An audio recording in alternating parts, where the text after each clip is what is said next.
তারা কি বলে? আমরা নাকি ধর্মান্ধ, আমরা নাকি ধর্মের নামে রাজনীতি করি। রাজনীতি তো বেটা ধর্মের নামেই হবে, ধর্ম বাদ দিয়ে রাজনীতি কিসের? মুসলমান তো ধর্ম নিয়েই রাজনীতি করবে, ধর্মের বাইরে তো কোনো মুসলিম রাজনীতি করতেই পারে না। কথা বুঝেন নাই? ধর্ম নিয়ে রাজনীতি করেন না। কেন বলে? একটা ছোট্ট গল্প বলি। প্রত্যেকটা মানুষ জানে ইমাম সাহেবের চরিত্র পুত পবিত্র। ইমাম সাহেব মিথ্যা বলেন না, ইমাম সাহেব আদর্শবান মানুষ। ইমাম সাহেব যদি কমিশনার হন, এই ওয়ার্ডের ভিতরে কাজ কতটুকু হবে জানি না, তবে গরিবের কোনো হক ইমাম নষ্ট করবেন না। এটা জানার পরেও ইমামকে সবাই সম্মান করে ঠিক, ভালোবাসে ঠিক, তার পিছনে নামাজ পড়ে ঠিক, কিন্তু কমিশনারে যদি দাঁড়ায়, চেয়ারম্যানিতে দাঁড়ায়, মেম্বারে দাঁড়ায়, কেউ ভোট দেয় না। সবাই জানে উনি ভালো মানুষ, আরে বলে না, সবাই জানে উনি, কিন্তু কি করে না। এই দেশের গণমানুষ ভালো করে জানে ইসলাম যদি বাংলার রাষ্ট্র ক্ষমতায় বসে, এত চাঁদাবাজি হয়, পাথর দিয়ে মানুষের সামনে মানুষ মানুষ মেরে ফেলে, স্বামীকে বেঁধে রেখে স্ত্রীকে তার সামনে অসম্মান করে, নির্যাতন করে। ইসলাম যদি রাষ্ট্র ক্ষমতায় বসে, এগুলো কিচ্ছু থাকবে না। জানে, বোঝে, ইসলাম এলে গরিব আর না খেয়ে মরবে না, বিধবা ভাতার একটা টাকা কোন সংসারে ঢুকবে না, বৃদ্ধ ভাতা বৃদ্ধরাই পাবেন, জেলে ভাতা জেলেরাই পাবেন, পঙ্গু ভাতা প্রতিবন্ধী ভাতা প্রতিবন্ধীরাই পাবেন। জানে, বোঝে, তবে ইসলামের পক্ষে ভোট দেয় না। কথা কয় না? কেন দেয় না জানেন? চোর চোট্টারা চিন্তা করে ইসলাম ক্ষমতায় গেলে চুরির সুযোগ যদি বন্ধ হয়ে যায়, ডাকাতির সুযোগ যদি বন্ধ হয়ে যায়, এজন্য সবকিছু জানে, বোঝে, এত কিছু জানা বোঝার পরেও শান্তি চায়, অথচ ইসলামে ভোট দেয় না। কথা বলে না। এখন আপনারা বলবেন, হুজুর আপনি ভোটের আলোচনা কেন শুরু করলেন? জবাব, আমি এখানে আসছি আমার ইচ্ছায় না, আপনারা আনছেন? আরে কথা বলে না। শুধু আনা না, জিয়াউল আশরাফ আমারে দিনের পর দিন ফোন আর মেসেজ, দোস্ত একটা তারিখ দাও। আমি কই নাই, সুযোগ নাই, পারবো না পারবো না পারবো না। দিছি এর পরে। এটা দ্বারা বুঝাইতে চাইছি আপনারা আমার পেছনে ঘুরছেন, মানে মাদ্রাসার কমিটি, রাইট? আমাকে আনছেন দুইটা দায়িত্ব দিয়া। কয়টা? আপনারাও ময়দানে বসে গেছেন দুইটা দায়িত্ব নিয়া। আমার দুই দায়িত্বের এক দায়িত্ব চিকিৎসক। আমি কি? জোরে বলেন। দুই শিক্ষক। দুই, জোরে বলেন। এই দুইটা পদ দিয়ে আমাকে এখানে বসাইছেন। আপনি রোগী এবং ছাত্র হয়ে বসেছেন। হ্যাঁ, হতে পারেন আপনি আমার থেকে বয়সে, জ্ঞানে, ইলমে, হিলমে, অর্থে, অভিজ্ঞতায়, আমলে, তাকওয়ায়, পরহেজগারিতে, বয়সে, সব দিক থেকে আমার থেকে অনেক সিনিয়র মানুষ, উঁচা মানুষ। কিন্তু এই মুহূর্তে আমি যেহেতু এখানে, আমি আপনার শিক্ষক, আমি যেহেতু এখানে, আমি আপনার চিকিৎসক, তো আমি আপনাকে পথ দেখাবো। আমি আপনাকে শিক্ষক হয়ে বলবো, বাবা এদিকে যেও না, এদিকে যাও। আমি আপনাকে চিকিৎসক হয়ে বলবো, এই ঔষধ খাইও না, এই ঔষধ খাও। কি কথা বুঝেন নাই? একটা ভোট দেখবেন বিভিন্ন রাজনৈতিক ব্যক্তিরা, এখন সোশ্যাল মিডিয়ার কল্যাণে বহু ভিডিও পাওয়া যায়, তারা বলেন যে হুজুররা ভোট চায় আর জান্নাত বেচে। কোরআনে কোথায় আছে ভোট দিলে জান্নাতে যাবে? কোরআনে কোথাও নাই ভোট দিলে জান্নাতে যাবে। কিন্তু তুমি যাকে নেতা মানবা, কিয়ামতে তার সাথে তুমি হাসর নাসর হবে, নেতা যেদিকে যাবে তুমি সেদিকে যাবা, এটা কোরআনে আছে। আল্লাহ রাসূল বলেছেন মান তাশাব্বাহা বিকওমিন ফাহুয়া মিনহুম। দুনিয়ায় যার সাথে সম্পর্ক রাখবা কিয়ামতে, আরে কথা বলে না, যার সাথে যার মোহাব্বত তার সাথে তার কিয়ামত। একটা ভোট একজন মানুষকে জান্নাতেও নিতে পারে, একটা ভোটের কারণে একজন মানুষ জাহান্নামেও যেতে পারে।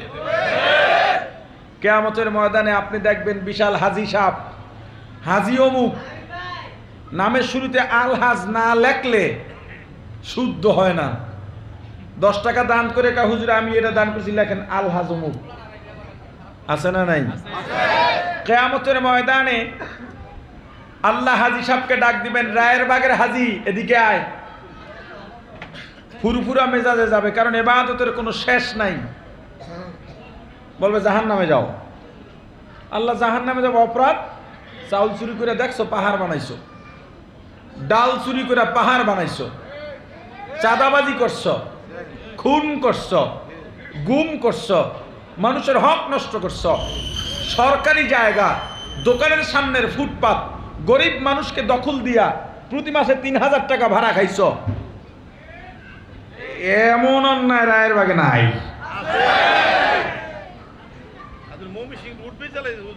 এখন হাজী সাহেব কইবে আল্লাহ তাহাজ্জুদ বাদ দি নাই, ইশরাক আওয়াবিন বাদ দি নাই, চাষতের নামাজও পড়ছি, জিকির আজকার করছি, দরুদ পড়ছি, ইস্তেগফার পড়ছি, আসরের ফরজের আগের 4 রাকাত সুন্নতে জায়েদাও কাজা করি নাই, রমজানে ইতিকাফ করছি, হারামাইন শরীফ আইনে, দান সদকার কোনো শেষ নাই। চুরি আইলো কোত্থেকা? আমার বংশে চুরির রেকর্ড নাই, আমার বংশে ডাকাতি নাই, চাঁদাবাজি তো দূরের কথা। এলাকার সব গরিব মানুষের মাঝে আমার সম্পদ বিলিয়ে দিয়েছি। কোরবানির সময় আমার একটা মাত্র পশু লাগে, কিন্তু আমি কোরবানি দিয়েছি 10টা। এলাকার যারা কোরবানি দিতে পারে না তাদেরকে আমি বিলিয়ে দিয়েছি। আমি চুরি করলাম কোথায়? ডাকাতি করলাম কোথায়? আল্লাহ বলবেন লেকচার বন্ধ করো, আগে বলো ভোট দিছিলা কাকে? বুঝেন কি বুঝেন? ভোট তো দিছি হাজী অমুক রে।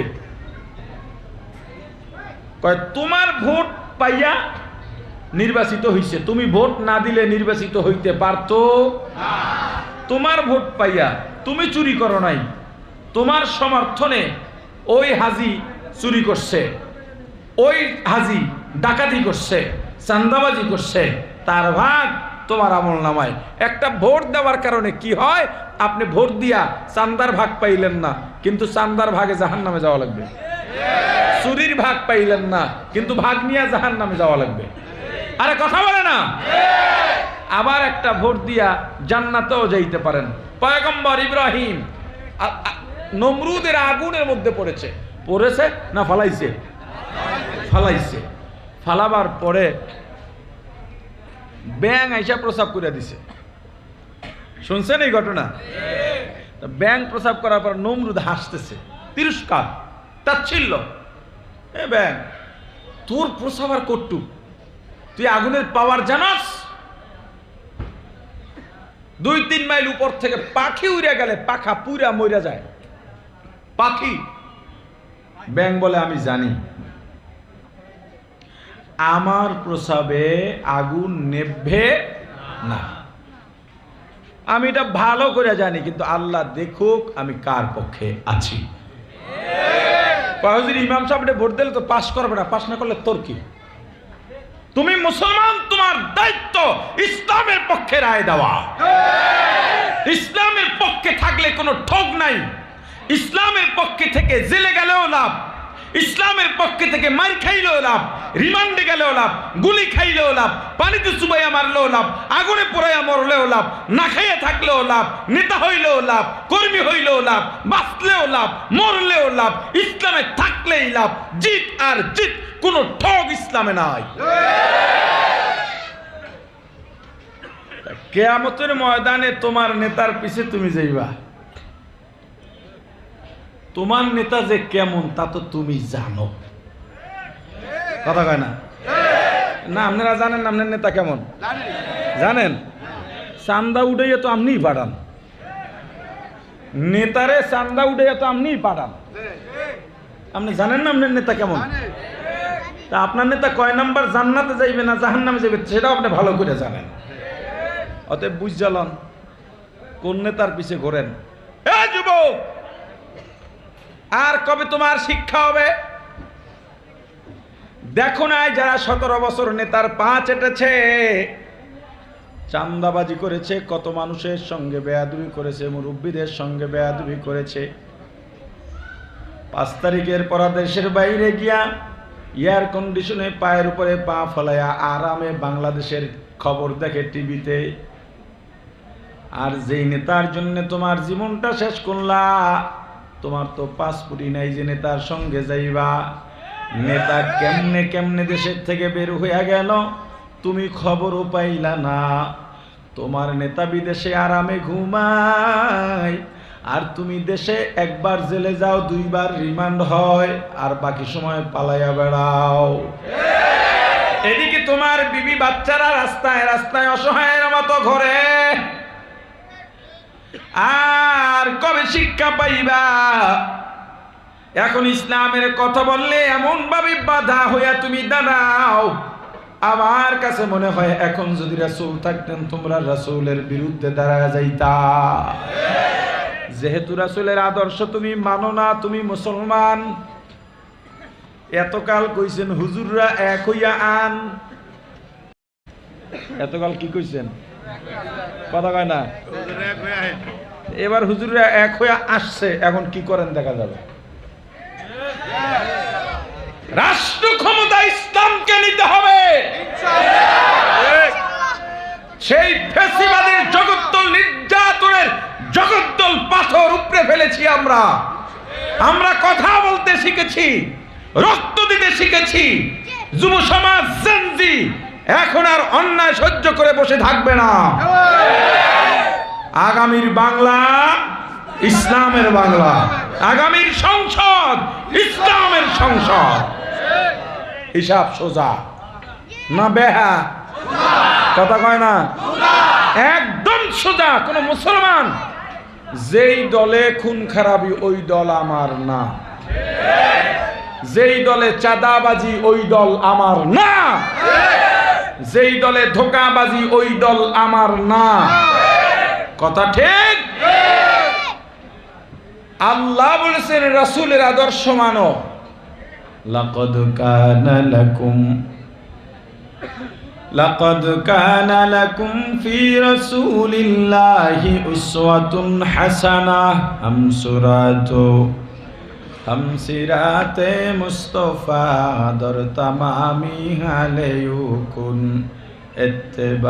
इत्तिबाए सुन्नते खैरुल बशार गिरे लाजिम ताबुया बी आए पेसार मुहम्मद अरबी है व नबी रस পেতে চায়, ভোগের সামগ্রী বানাতে চায়। আজকে দেখেন পুরুষের সাথে নারীর সহাবস্থান যত জায়গায়, যত অফিস বলেন নারী পুরুষ কলিগ। আপনারা দেখেছেন গত কয়েকদিন আগে এক নারী ক্রিকেটার সংবাদ সম্মেলন করেছে, তার পরিচালক তার রুমে যেতে বলেছে। আরে কথা বলেন, জানেন কিনা? তাহলে নারীরা যেখানে নারী কলিগ পুরুষ কলিগ এক জায়গায় চাকরি করে, ওই নারী সে অসম্মান হয় না পুরুষ কর্তৃক, অথবা নির্যাতিত হয় না পুরুষ কর্তৃক, এই ঘটনা খুবই কম। আরে কথা বলেন না? ইসলাম বলেছে না নারী ঘরে বসে বসে খাবে। নারী, তাহলে পুরুষের কাজে নারী অবদান রাখবে কিভাবে? রাষ্ট্রে অবদান রাখবে কিভাবে? অবশ্যই নারী রাষ্ট্রে অবদান রাখবে। ইসলামী অনুশাসন যদি হয়, নারীরা সর্বক্ষেত্রে অবদান রাখবে ঠিক, কিন্তু কোন পুরুষের লোলুপ দৃষ্টির শিকার তারা হবে না। কারণ তাদের ফার্ম থাকবে সম্পূর্ণ আলাদা, তাদের ক্ষেত্র কাজের ক্ষেত্র থাকবে আলাদা, তাদের উপযুক্ত কাজ, যেই কাজ তাদের জন্য সহজ। সবচেয়ে নারীর বড় খেদমত হলো নিজের সন্তানকে মানুষ বানানো। সন্তানকে মানুষ বানাবে কে? কথা বলে না। প্রাণের ভাই আমার, সন্তানকে যে মানুষ বানাবে মা, লালন পালন করবেন মা। দেখেন দুনিয়ায় কোন মানুষ সর্বোচ্চ যন্ত্রণা সহ্য করতে পারে 42 থেকে সর্বোচ্চ 45%, এর বেশি 1% যন্ত্রণা সহ্য করতে পারে না। এর থেকে 1% বেশি যন্ত্রণা হলে হার্ট অ্যাটাক করে মারা যায়। কিন্তু একজন মা যখন সন্তান প্রসব করেন, ওই মায়ের যন্ত্রণা থাকে 52 থেকে 54। চিকিৎসা বিজ্ঞানীরাও অবাক, এত যন্ত্রণার পরে একজন মা বেঁচে থাকার কথা নয়, এরপরে একজন মা কিভাবে বেঁচে যান? আল্লাহ বলেন, হে দুনিয়ার মানুষ ভালো করে জেনে রাখো, এটা কোনো মায়ের কারামতি নয়, এটা তার শরীরের শক্তি নয়। আমি আল্লাহ তোমার মাকে বাঁচিয়ে রেখেছি তোমার খিদমতের জন্যে। কাদেরে কুদু রত্তুদারি বড় কামাল, আনতা রব্বি আনতা হাসবি জু জালাল, তুহি কাদের জলিলুল্লাহ জাহাদার, বহরহালে তুহি মেরা নিগাহদার। লা ইলাহা ইল্লাল্লাহ, লা ইলাহা ইল্লাল্লাহ, লা ইলাহা ইল্লাল্লাহ, লা ইলাহা ইল্লাল্লাহ, লা ইলাহা ইল্লাল্লাহ, লা ইলাহা ইল্লাল্লাহ। মা সন্তানকে মানুষ বানাবে। আপনি যদি আপনার বিবিকে চাকরি করবার জন্য পাঠান, আপনার সন্তান দেখাশোনা করে কে? কে করে? বলেন বলেন বলেন, সবাই জোরে বলেন।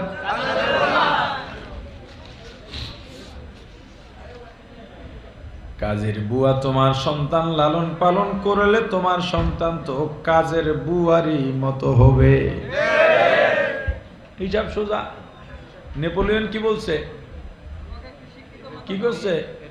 আমাকে একজন শিক্ষিত আদর্শবান মা দাও, আমি তোমাদের শিক্ষিত আদর্শবান জাতি উপহার দেব। একজন মায়ের গুরুত্ব আপনি বুঝছেন? আপনি সন্তানকে ঘরে ফেলায় রেখে যান চাকরি করতে, কাজের বুয়ায় আপনার মতো যত্ন করে ছেলেরে গোসল করাবে, আদর করবে? গাঁজা খাইতে গেছে ফিরেইবে? দূর যাই যাব, এত এত এত করবে কে? কথা বলে না।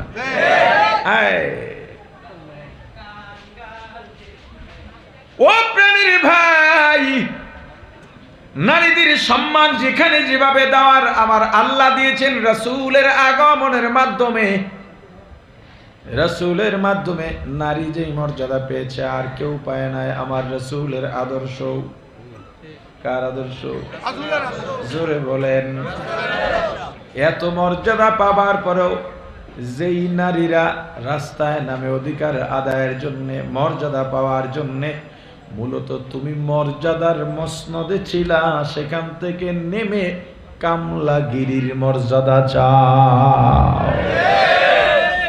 নারীর সম্মান কতটুকু দেখেন। আমি নারীর একটা নীতিমালা বলি শরীয়তের দৃষ্টিতে। 4 শ্রেণীর মানুষকে, কয় শ্রেণী? 4 শ্রেণীর মানুষকে বসাইয়া বসাইয়া রাষ্ট্রের খাওয়ানো ওয়াজিব। কোনো শ্রম নিতে পারবে না, বসাইয়া বসাইয়া খাওয়াবে। কে খাওয়াবে? রাষ্ট্র। কে খাওয়াবে? জোরে বলেন। কয় শ্রেণীর মানুষ? কেমনে খাওয়াবে? বসাইয়া বসাইয়া। শ্রম নিতে পারবে? ভালো করে বুঝছেন। 1 নম্বরে ওই শিশু, যেই শিশুর কর্মদক্ষতা বা ক্ষমতা তৈরি হয় নাই এবং তার কোনো অভিভাবক নাই। কি নাই? শর্ত 2টা, কর্মদক্ষতা ক্ষমতা নাই আর কি নাই? অভিভাবক নাই। এমন শিশুকে, এমন কিশোরকে বসাইয়া বসাইয়া খাওয়াবে কে? জোরে বলেন। এটা রাষ্ট্রের দায়িত্ব। এই যে বিভিন্ন হোটেলে বিভিন্ন দোকানে শিশু শ্রম, তুমি ছোট ছোট শিশু কিশোর দিয়ে কেন শ্রম নিচ্ছ? অত্যাচারও করছ। ওকে বাবার আদর দিয়ে লেখাপড়া করাও, ওকে একটা মাদ্রাসায় পাঠিয়ে দাও, ওর বাবদ খরচা দাও। তবুও যদি না হয়, এই দেশের সর্বশ্রেষ্ঠ গরিবের বন্ধু কওমি মাদ্রাসায় পাঠাও, যেখানে গরিব ছেলেদের খাওয়ায়, পড়ায়, শিখায়। আরে কথা বলে না? গরিবের বন্ধুকে তো মাইক ফাড়াও মিয়া, কিন্তু বাথরুমটাও তো খাইয়া লাও। কথা কয় না? এই রায়েরবাগ বাজারে মানুষজন আসে, এটা একটা পাবলিক টয়লেট নাই, নেতায় গেছে যে ঠিক আছে টয়লেটটা আমি অনুমোদন করাই আনি, আবার পর খাইয়া লাই। টয়লেট কি করে? খাইয়া, খুব মজা এই খাইয়া লাই। গরিবের বন্ধু যদি এই বাংলাদেশে থাকে কওমি মাদ্রাসা, হুজুরে খালি খয়রাত করে, দোহানে দোহানে যায়, দুইটা দিয়ে কয় হুজুর আর আইয়ের না দিতে দিতে শেষ। বেটা তোর জীবনে যদি মিলাস অঙ্ক করস, এই দুইটা মিলে তোর 1000 টাকা পর্যন্ত দানের অঙ্ক হয় না। আর যারা দেয় এরা কোনোদিন কয় না। এই যে হুজুররা যান কিসের জন্য যান? এই এতিম ছেলেদের জন্য যান। হ্যাঁ, 2 নাম্বার, এমন বৃদ্ধ যার কর্মক্ষমতা হারিয়ে গেছে, কর্মক্ষমতা হারিয়ে গেছে এবং কোনো অভিভাবক নাই, ছেলে নাই, মেয়ে নাই, কেউ খাওয়াচ্ছে না, এমন বৃদ্ধকে দিয়ে শ্রম নেওয়া যাবে না। আরে কথা বলেন, শ্রম নেওয়া যাবে না। তাকে বসাইয়া বসাইয়া খাওয়াবে কে? রাষ্ট্র। রাষ্ট্র। বসাইয়া বসাইয়া খাওয়াবে কে? রাষ্ট্র। 3 নাম্বার, এমন পুরুষ হাত ভাঙা, প্রতিবন্ধী, চোখ নাই, পা শক্তি নাই, হাঁটতে পারে না, আছে না নাই? এমন প্রতিবন্ধী ব্যক্তিকে বিনা শ্রমে বসাইয়া বসাইয়া খাওয়াবে কে? এই 3টা শ্রেণী বললাম, এই 3টা শ্রেণীর মধ্যে নারী আছে? আরে কথা বলে না? আছে কি? 3 শ্রেণী কি? কথা বোঝেন না? সবাই বলেন, আমরা কি নারী নাকি? পুরুষের মতো বলেন। এই 3 প্রকার কি? জোরে বলছিলাম কয় প্রকার? এই 3 প্রকার পুরুষের শর্ত কি? কর্মক্ষমতা নাই, অভিভাবক নাই। কর্মক্ষমতা মাথায় রেখেন। শিশু কর্মক্ষমতা তৈরি হয় নাই, বালেগ হয় নাই। বৃদ্ধ কর্মক্ষমতা হারিয়ে গেছে। তৃতীয়, প্রতিবন্ধী, হাত পা দিয়ে কাজ করতে পারে না, মানে কর্মক্ষমতা নাই। 4 নাম্বার, ওই নারী কর্মক্ষমতা আছে, বুঝেন, কর্মক্ষমতা আছে, হাত পাও ভালো, চোখেও দেখে, কোনো অভিভাবক নাই। নারীর ক্ষেত্রে শুধুমাত্র কি? কিন্তু কর্মক্ষমতা আছে। তবুও নারীকে দিয়া শ্রম নেওয়া যাবে না। জোরে বলেন, যাবে না। তাকে বসায় বসায় খাওয়াবে কে? এই অধিকার নারীকে ইসলাম দিয়েছে। আর তুমি বাইরে নামাও কাম করতে রৌদের মধ্যে, হাজলামি করো মিয়া। পল্টন ময়দানে ভাষণ দিছে, নারী পুরুষের সমান অধিকার চাই, নারী আর পুরুষের অধীনে থাকবে না, এখন থেকে নিজ পায়ে দাঁড়াবে, এতদিন অন্যের পায়ে দাঁড়িয়েছিল। বক্তব্য দিয়ে বাসায় গেছে। তো বিবি সাহেবরে বলতেছে, তোমাদের মর্যাদা বাড়ায় দিছি। কেমনে? কালকের থেকে মাটি কাটতে নামবা, ইটা ভাঙবা। এটা আবার কেমন কথা? আমি মহিলা মানুষ, দুর্বল, তোমার খেদমত করি, তোমার ছেলে মেয়ে লালন পালন করি, রান্না বাড়া করি, এটাই তো আমার জন্য ভালো। আমি রোদের মধ্যে গিয়ে এই এত ভারী কাজ কেমনে করব? আল্লাহ তো আমাদেরকে নরম করেই বানাইছে। কায়দা বের বেড়াইস না ঘুমা। এই বক্তব্য দিয়া নোবেল পুরস্কার পাইলাম, সারা দুনিয়ায় নারী রাস্তায় নামাই ফেলাইলাম, আর আমার বউডারই কথা শুনাইতে পারলাম না। সকালবেলা ঘুম থেকে জাগছে, নাস্তা পানি করে শরীরটা ভাল লাগে না, ভাষণ দেওয়া তো সহজ না। সিরাজ ভাই স্টেজ যাও।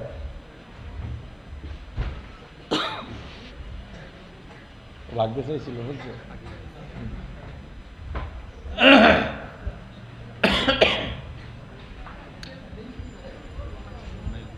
আপনাকে এই এলাকায় আমার বন্ধু বান্ধব দিয়ে সব ভরা, এলে জোর করে করে কতটি বসে সব হইলে ফাঁকিবাজ একটু উঠতে যাইতো না। ওই যে রওনা দিছিল বয়স, গেলি রাস্তা আটকে মাইর দেবেন, সব আমি বুঝবো।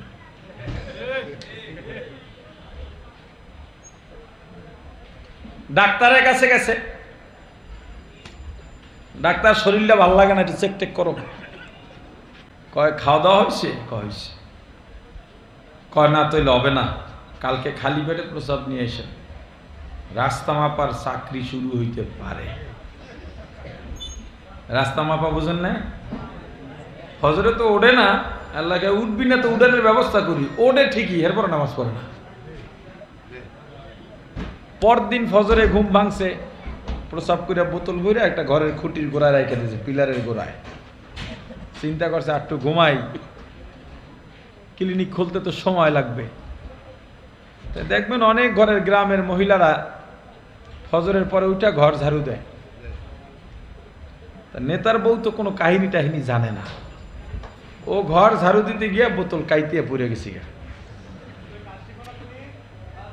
তো নেতার বিবি সাহেব চিন্তা করতেছে সর্বনাশ, এটি রাখছিল কিল লেগে, জানতে পারলে তো কিল একটাও বাইরে পড়বে না।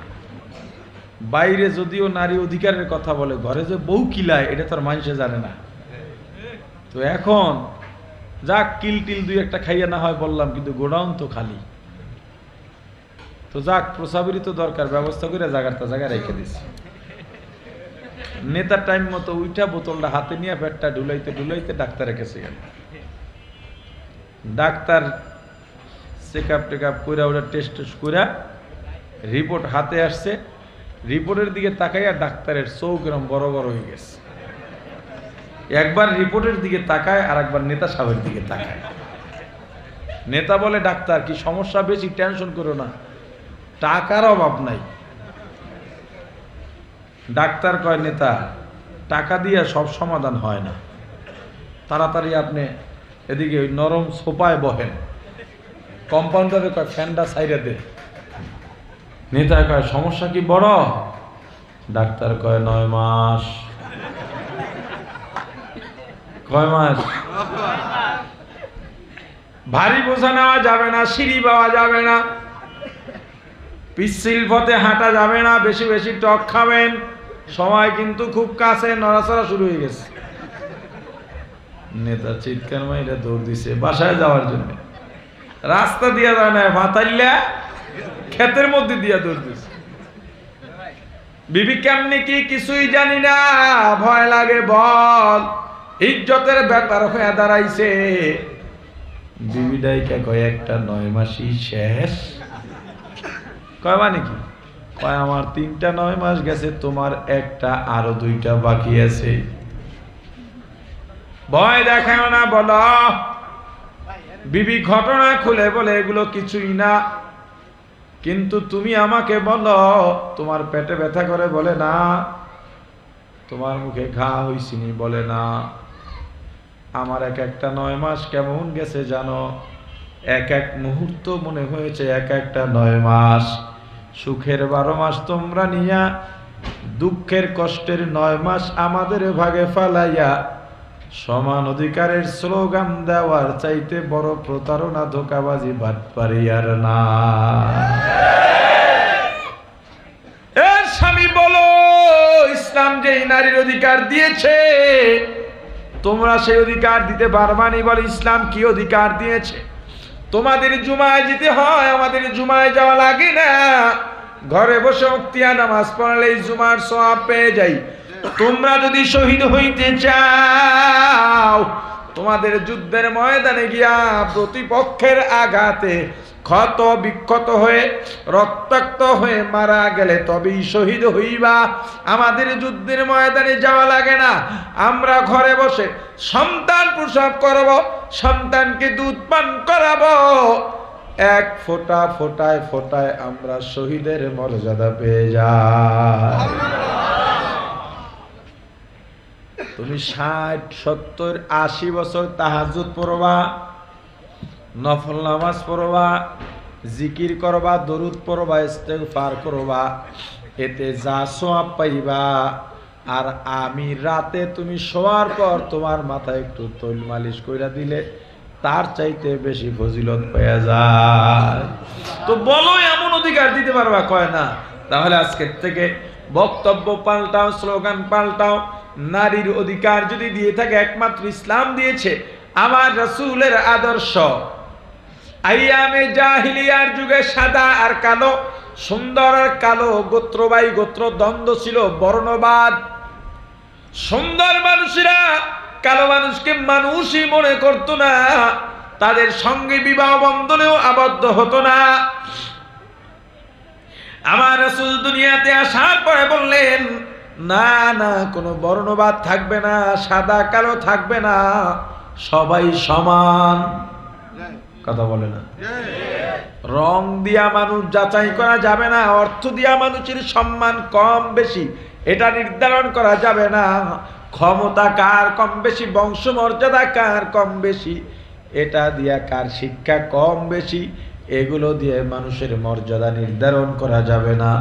মানুষের মর্যাদা যদি নির্ধারণ করতে চাও, করতে হবে কলব দিয়া। কি দিয়া? আরে বলে না, ইয়াউমা লা ইয়ানফাউ মালুন ওয়ালা বানুন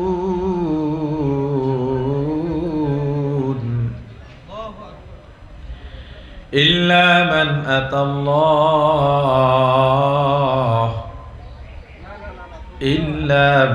আতাল্লাহ বিকলবিন সালিম।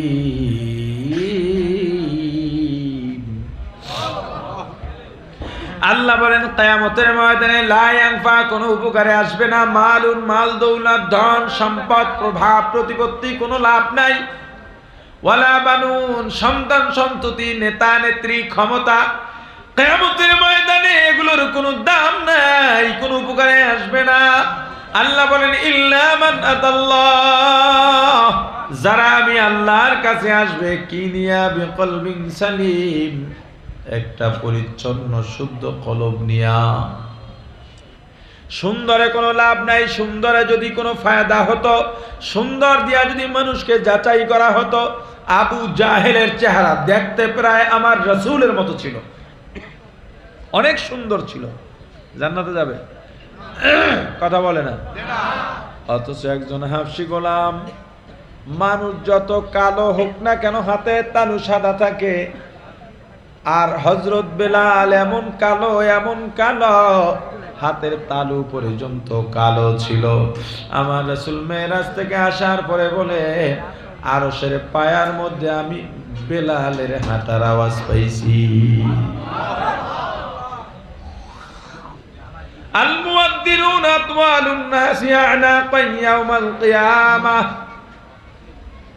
কিয়ামতের ময়দানে বেলালের ঘাট সবার উঁচা থাকবে, সবচেয়ে বেশি সম্মান থাকবে। কাফেরদের শীর্ষস্থানীয় লিডারদের একটা প্রতিনিধি দল গিয়েছিল আমার রাসূলের কাছে, গিয়া বলে, মুহাম্মদ, আমরা আপনার সঙ্গে বুঝতে চাই, ধর্ম নিয়ে কথা বলবো, আপনার ধর্ম আপনি আমাদের বুঝাবেন, আমরা যদি বুঝতে পারি বুঝ নেব, না বুঝলে আপনি আমাদের ধর্ম মানবেন। তবে আমাদের মজলিসে বেলালের মতো দাস যদি থাকে, গোলাম যদি থাকে, আমাদের ইজ্জতের ব্যাপার, ওকে সরায় দিতে হবে। আল্লাহ জানায় দিলেন, হাবিব আমার, সারা দুনিয়ার সব কাফেরদের লিডার যদি এক জায়গায় করা হয়, আমার বেলালের পায়ের ধুলার সমান হবে না। বর্ণবাদ খতম করেছেন মুহাম্মদুর রাসূলুল্লাহ সাল্লাল্লাহু আলাইহি ওয়াসাল্লাম। আর তুমি লইছো নেলসন ম্যান্ডেলারে মিয়া কসুর বয়ানদার করাও। এ কয়দিন কবে এই পৃথিবীর যত সভ্যতা, ভদ্রতা, মানবিকতা, মানবতা, ইনসাফ, ন্যায় বিচার, সাম্য, সামাজিক মর্যাদা, যেই তিনটা ভিত্তির উপরে বাংলাদেশ ৭১ স্বাধীন হয়েছিল, এগুলো আমার রাসূল প্রতিষ্ঠা করেছেন ১৫০০ বছর আগে। আর তুমি সেই রাসূলের আদর্শ মানবা না? বাজারে গেলে মাছ ভালোটা না পচাটা? আসতে কয় সবজি, কাপড়, ইমাম রাখলো তো ভালোটাই রাখেন, মাইয়া বিয়ে দিতে গেল তো জামাই ভালোটাই খোঁজেন। আরে কথা কয় না? তাহলে আদর্শ আমার রাসূলের আদর্শ ভালোটা না পচাটা? আরে কথা কয় না? তুমি রাসূলের আদর্শ বাদ দিয়ে কোথায় যাইতে চাও? সব রাসূলের আদর্শের উপরে চলতে হবে। শপথ করা যায়? কথা কয় না? ভিতর থেকে দুনিয়াবি ব্যক্তির আদর্শের মহব্বত যায় না। কয় নেতার জন্য জীবন দিব, রক্ত দিব। রক্ত তোর বাপের বেটা, জীবন দিছেন কে? রক্ত দিছেন কে? দিতে হলে কার জন্য? আল্লাহ সবাইকে কবুল করেন। যতটুকু কথা বলেছি, কথায় যদি কোনো ভুল থাকে সেগুলো আমার ভুলগুলো ক্ষমা করে আল্লাহ আলোচনার পর আমল করার তৌফিক দান করে। আলোচক আছে না? দোয়া হবে? আছে আলোচক আছে, মাহফিল চলবে। অনেক কষ্ট দিলা রে ভাই, সব কথাগুলো জোর করে করে বলতে, আস্তে আস্তে গলা ডাউন হয়ে গেছে দেখছি। দোয়া চাই, দোয়া করবেন আল্লাহ তাআলা যেন এই মাদ্রাসাকে কবুল করেন। আমি মাদ্রাসার জন্য দোয়া করি, আমি আমার জন্য দোয়া চাই, আমার আব্বা আম্মা, স্ত্রী, সন্তান, ব্যবসা প্রতিষ্ঠান, মাদ্রাসা সংশ্লিষ্ট সবার জন্য দোয়া চাই। সুবহানাল্লাহি ওয়া বিহামদিহি, সুবহানাকাল্লাহুম্মা ওয়া বিহামদিকা আশহাদু আল্লা ইলাহা ইল্লা আনতা আস্তাগফিরুকা ওয়া আতুবু